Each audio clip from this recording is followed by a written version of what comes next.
Hi guys, how are you doing? So in this video I'm going to show you how you can upload a channel video or channel trailer video. So let's go to your channel page. I'm going to my channel page. Click the customize channel button. I just uploaded this trailer video. Before doing this, you have to upload a channel video, or if you have some video and you want to put that video in your channel trailer, that's okay also.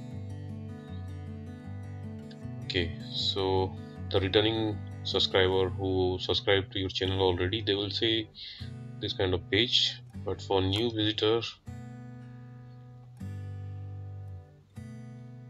you can customize your page a bit. So YouTube is giving you one option for that one. It's one of the best practice. So like, okay, you can select if you have any other video and you want to upload. So I'm selecting this one and you are done. So thanks for watching the video. Hope you like my video. Wait for the next one. Thank you guys.